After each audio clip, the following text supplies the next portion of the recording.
Mec, tu sais déjà un peu de quoi on va parler, je pense, mais en fait, t'as un peu de mal à te mettre au travail parce que tu te stimules trop. Enfin, c'est même pas que t'as du mal à te mettre au travail, c'est que parfois même tu bosses pas du tout parce que c'est juste, t'as l'impression que c'est horrible, enfin genre t'as pas envie de faire. Et le problème, c'est que si tu bosses pas, tu vas pas faire de progrès. Et plus tu tends à retarder une action, c'est-à-dire plus tu procrastines sur cette action, à chaque opportunité de rater, de l'accomplir, la difficulté augmente. C'est-à-dire que plus tu procrastines, plus c'est dur de t'y mettre. En particulier si tu as une deadline. Je vais te prendre plusieurs exemples. Imagine que tu as des examens. Plus tu retardes tes révisions, plus c'est dur de t'y mettre parce que tu sais que le travail à faire dans le temps imparti qui se réduit proportionnellement est de plus en plus grand. Ça, c'est un exemple, ok? Deuxième exemple, je sais pas, si... je sais pas, mettons que t'as un projet à côté de toi, de tes études, de ton taf, peu importe. T'as une tâche à faire, ok? C'est pas celle que tu kiffes. Plus tu retardes,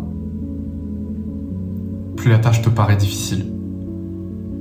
Parce que tu te rappelles plus très bien de comment c'était vraiment sur le moment. T'as toujours un peu l'impression que c'est dur en fait parce que en contraste par rapport à ce que tu fais maintenant. Et t'étonnes pas de ressentir de la difficulté quand tu fais des tâches même basiques, ne serait-ce que lire, écrire, même juste rien faire. Ça peut être difficile pour certains parce qu'en contraste, rien faire, c'est dur parce que tu fais que te stimuler, il n'y a que du plaisir, que du confort. Le confort te tue à petit feu, littéralement. Le confort, en fait, détruit ta capacité à faire des choses pour lesquelles tu ressens de la friction, de l'inconfort. Donc tu n'aimes pas travailler parce que tu te stimules trop et tu restes trop dans le confort. Ok. Si c'est ton cas actuellement, là, donc si tu as du mal à te mettre au travail, quelle que soit la tâche, quelle que soit la chose, la première chose que je ferais, c'est juste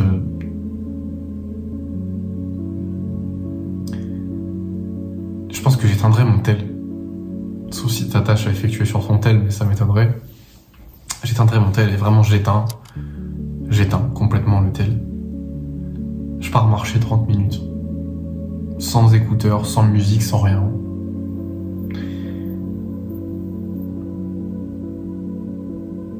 Et j'irai me mettre au travail.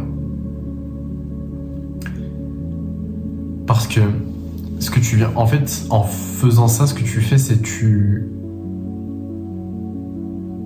pendant un laps de temps assez court, tu vas réhabituer ton cerveau à pas de stimulation en gros. Et tu verras que te mettre au travail, c'est un peu plus facile après. Ok. Mais là, c'est vraiment une solution à court terme. Ok. Là, si t'as eu du mal à faire une tâche aujourd'hui, même ce que je peux te recommander, c'est de faire une douche froide. Tu vois, si t'as du mal à te mettre à travailler,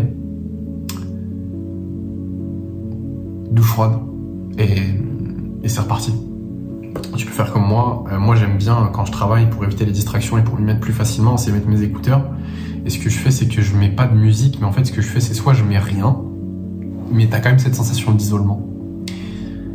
Soit je mets des fréquences, tu sais, des 40 Hz ou des 432 Hz ou 528 Hz. Juste vraiment des fréquences dans les oreilles pour rester concentré. Ça m'aide à rentrer dans le travail, tu vois. Mais le vrai problème de fond, c'est pas avec des tactiques comme ça que tu vas le régler. C'est pas avec des petites stratégies à la con, des petits tips rapides, la douche froide, la petite marche de 30 minutes, même si au quotidien, si tu les fais quotidiennement, ça va t'aider tous les jours. Mais moi, je veux te parler vraiment d'un changement long terme. Tu vois, d'un truc qui fait que ta stimulation devient ton travail. C'est-à-dire que ton travail te paraît tellement fun que tu aimes travailler. Okay. En gros, il n'y a pas de secret, il n'y a pas de magie, personne ne te cache rien du tout. T'as déjà entendu parler de ce concept et je vais te parler de détox de dopamine, ok? Sauf que tu vois, pas faire une détox de dopamine genre une journée, tu vois. En mode, ça va reset mon cerveau, pendant 3 mois, je vais me sentir bien.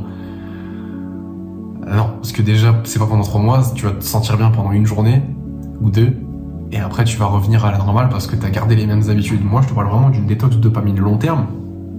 Ok, je te parle de quelque chose qui dure. C'est-à-dire, c'est même pas... En fait, c'est même pas quelque chose qui dure, c'est que c'est juste ton quotidien. Ce que tu vas faire, c'est très simple. Mais c'est pas facile. C'est simple, mais c'est pas facile. C'est que tu vas juste... En vrai, tu vas arrêter de jouer aux jeux vidéo. Si tu y joues. Tu vas lâcher les réseaux. Ok, c'est-à-dire que tu vas supprimer tes comptes. Ok. En vrai, ça sert à rien. J'ai déjà fait des vidéos là-dessus. Je parle dessus, tu verras sur ma chaîne. Pourquoi tu devrais supprimer les réseaux sociaux. Il y a une vidéo qui s'appelle comme ça. Donc, jeux vidéo, réseaux sociaux, tu arrêtes la pornographie.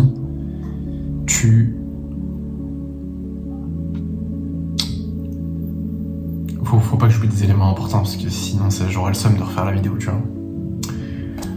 Jeux vidéo, réseau, porno, malbouffe. Ok. Ça aussi c'est important, tu peux te faire plaisir de temps en temps, mais il faut pas que ça devienne ton quotidien, surtout ça. Tu évites le divertissement. Ok, ça je le dirai jamais assez.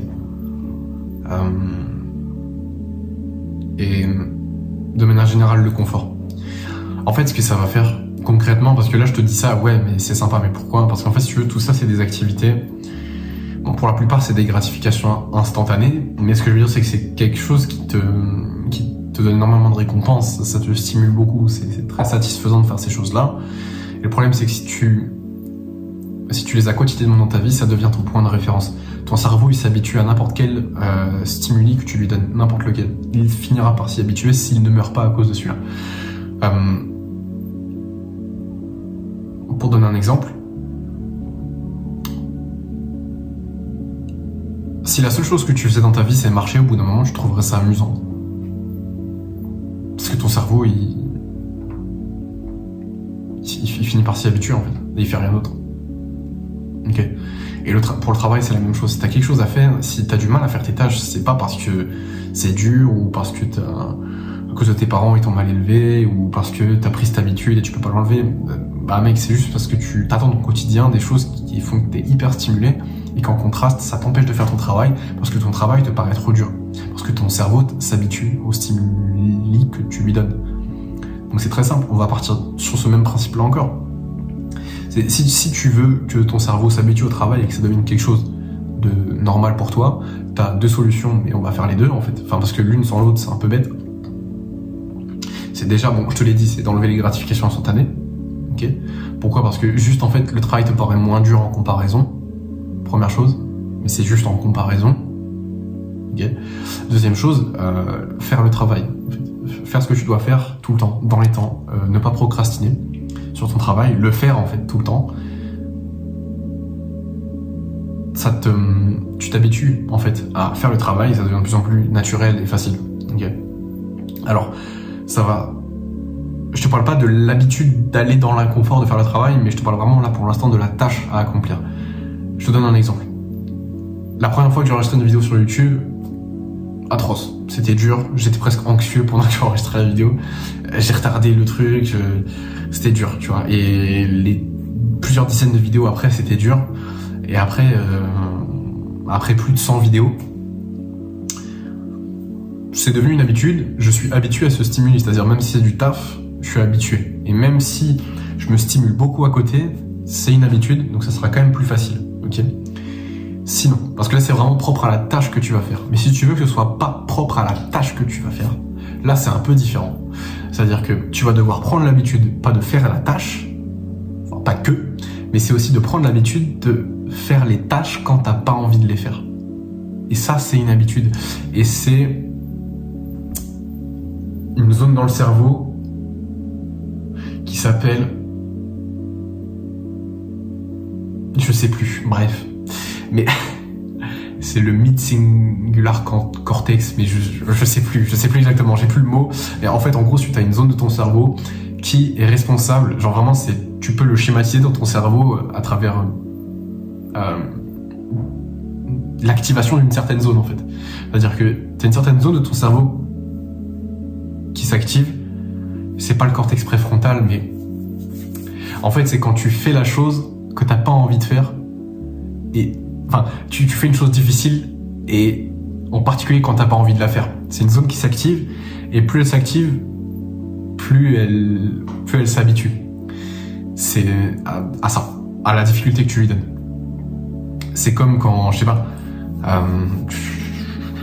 tu vois, t'as une partie de ton cerveau qui s'appelle le cortex préfrontal, qui est responsable de la compréhension des normes sociales, de la projection à long terme de tes objectifs.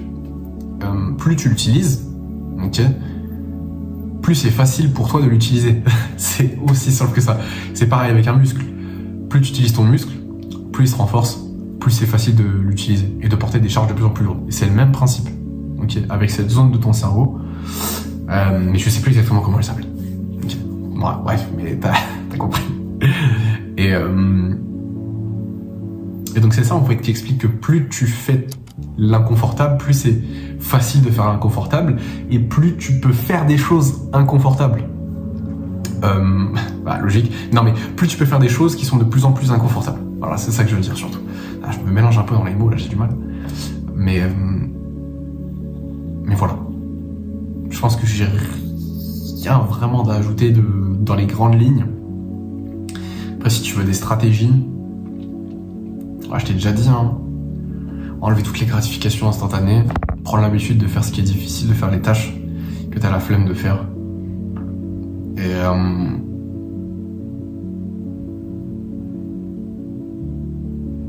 ouais, je pense qu'on est bon pour la vidéo.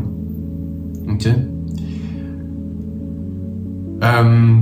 Le plus important quand tu regardes une vidéo YouTube, c'est pas juste de la regarder et de passer à une autre, c'est surtout de passer à l'action. Ok. Donc, rends-toi service, passe à l'action. Parce que si t'as regardé jusque-là et que tu comptes rien faire après, tu t'es juste diverti, ou alors la vidéo était mauvaise, les conseils ne servent à rien, et dans ces cas-là, my bad, c'est de ma faute. Mais je pense pas. Je dis pas que mes vidéos sont les meilleures, mais tu peux quand même retirer beaucoup de choses de ce que je t'ai dit. Donc passe à l'action, c'est le plus important. Le meilleur moment pour faire les choses, c'est maintenant. Plus vite c'est fait, plus vite t'auras du résultat. Moi je te dis à demain, et prends soin de toi.